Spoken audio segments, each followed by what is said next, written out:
जय हिंद। स्वागत है आपके अपने चैनल प्रतीक अकेडमी में। आज हम लोग नया टॉपिक नया चैप्टर देखने वाले हैं जिसका नाम है ग्लैंड। ग्लैंड को हिंदी में कहते हैं ग्रंथि। ग्रंथि से हमें हार्मोन और एंजाइम निकलते हैं।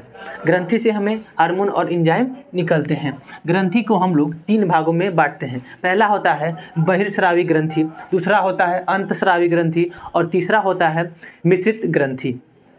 बहिर्स्रावी ग्रंथि में नलिका पाई जाती हैं जिसमें से एंजाइम निकलते हैं, जैसे कि लार, पसीना। बहुत ही भारी कन्फ्यूजन रहता है कि क्या नलिका जब पाई जाती है तो क्या इस रास्ते से खून निकल सकता है? नहीं निकल सकता है। इसका रास्ता अलग होता है, इसका रास्ता अलग होता है।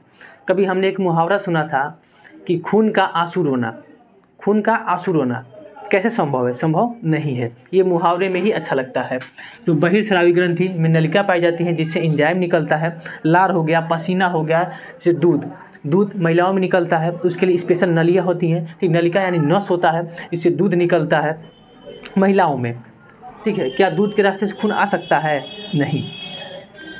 ठीक है, तो सबसे पहले पढ़ लेते हैं बहिर्स्रावी ग्रंथि। ठीक है, बहिर्स्रावी ग्रंथि, इसको इंग्लिश में एक्सोक्राइन ग्लैंड्स के नाम से भी जानते हैं। इसमें सबसे बड़ा जो ग्रंथि होता है उसको सबसे बड़ा ग्रंथि होता है लीवर यानी यकृत जो बना होता है हेपेरिक कोशिका से मिलके बना होता है। अगर आपसे पूछा जाए कि ये जो दीवार है किससे मिलके बना है तो आप बोलेंगे ईंट से मिलके बना है। उसी प्रकार जो लीवर है अर्थात यकृत है हेपेरिक कोशिकाओं से मिलके बना होता है। ये सबसे बड़ी ग्रंथि होती है। ठीक है, अगर मान लीजिए कि हमारा जो लीवर है उसको 80% काट दिया जाए और काट के फेंक दिया जाए तो क्या होगा? क्या हम मर जाएंगे? नहीं मरेंगे, क्योंकि इसमें इतनी शक्ति होती है कि अपने हिस्से को निर्माण कर लेता है, पुनः निर्माण कर लेता है, क्षतिग्रस्त अंग को निर्माण अपना कर लेगा।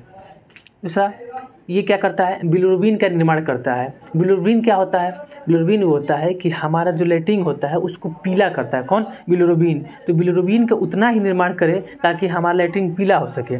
ये जब कुछ ज़्यादा कर देता है तो हमारा आँख और बॉडी पीला होने लगता है, जो कि एक बीमारी है।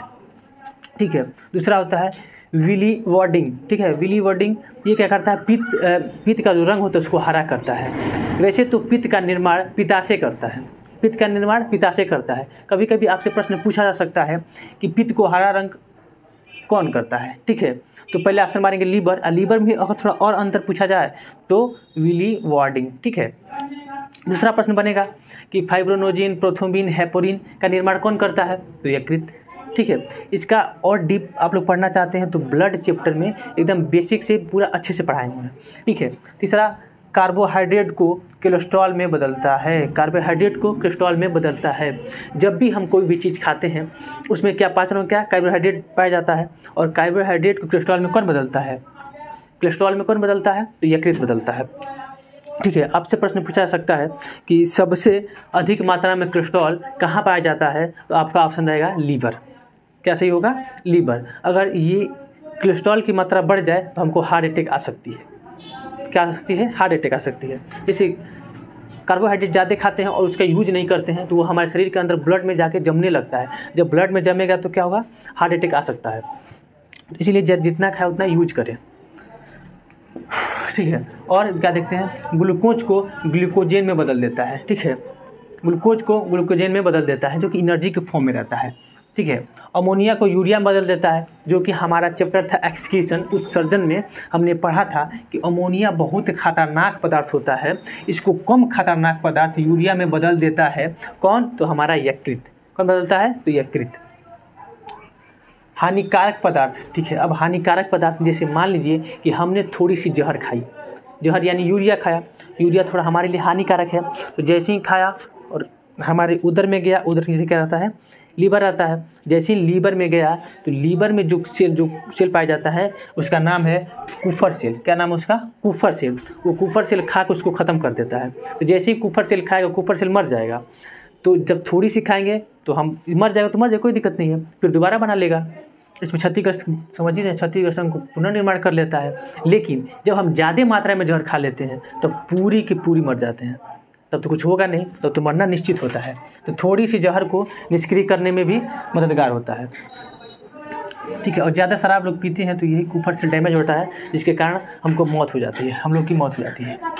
भ्रूण अवस्था में ब्लड का निर्माण भी कौन करता है? लीवर करता है। भ्रूण अवस्था किसे कहते हैं? भ्रूण अवस्था उसे कहते हैं कि 9 महीने के अंदर, ठीक है, नहीं सॉरी, किसी भी महिला के जब पेट में बच्चा रहता है तब तक उसको भ्रूण अवस्था में होता है। अगर पेट से बाहर निकल गया तो वो अपने अवस्था में आ जाएगा, ठीक है, बेबी की अवस्था में। तो भ्रूण अवस्था में ब्लड का निर्माण कौन करता है? तो लीवर करता है, ठीक है।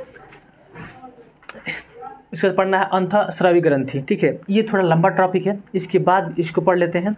यहाँ इसको पढ़ लेते हैं, मिश्रित ग्रंथि के बारे में पढ़ लेते हैं। इसमें दोनों निकलता है, हार्मोन भी निकलता है और एंजाइम भी निकलता है। हार्मोन भी निकलता है और एंजाइम भी निकलता है, जिसका एग्जाम्पल है पैंक्रियाज यानी अग्नाशय। अग्नाशय में देखिए, अग्नाशय में लेट, याद आया जब हमने पाचन पढ़ा था तो उसमें बताए थे कि लेट के करो वार्म अप, ये हमारा ट्रिक है। क्या है? ठीक है, लेट के करो वार्म अप। लेट ल से लाइपेज, क्या होता है? ल से लाइपेज जो क्या करता है? वसा का पाचन करता है। ए से इमाइलेज, इमाइलेज क्या करता है? मंड का पाचन करता है। और ट्रिप्सिन, टी से ट्रिप्सिन, ट्रिप्सिन क्या करता है? प्रोटीन का पाचन करता है। क्या करता है? प्रोटीन का पाचन करता है। और इसी अग्नाशय से इंसुलिन नामक एंजाइम निकलती है जो कि हमको मधुमेह रोग से बचाती है, जो शर्करा को मेंटेन रखती है, ठीक है। तो हार्मोन तो आप लोग देख लिए, इंसुलिन नामक हार्मोन, ये एंजाइम है, सॉरी ये क्या है? एंजाइम। 3 को एंजाइम निकलता है। लेट, लेट के करो वार्म अप से आप लोग याद रखेंगे। लेट से लाइपेज निकलता है, इमाइलेज निकलता है, ट्रिप्सिन निकलता है। लाइपेज का काम समझिए वसा, वसा का पाचन करना। और दूसरा जो होता है इंसुलिन हार्मोन निकलता है। इंसुलिन हार्मोन क्या करता है? हमारे शुगर को कंट्रोल रखता है। इसी इंसुलिन हार्मोन डैमेज के कारण हमको कौन सी रोग होती है? तो मधुमेह, मधुमेह यानी शुगर, शुगर यानी डायबिटीज, ठीक है, डायबिटीज बीमारी हो जाती है। इसके बाद हम लोग देखते हैं फिर अंतःस्रावी ग्रंथि, जिसमें नलिका होती है और क्या हार्मोन्स निकलते हैं। ये थोड़ा बड़ा टॉपिक है, इसके बाद इसको पढ़ लेते हैं।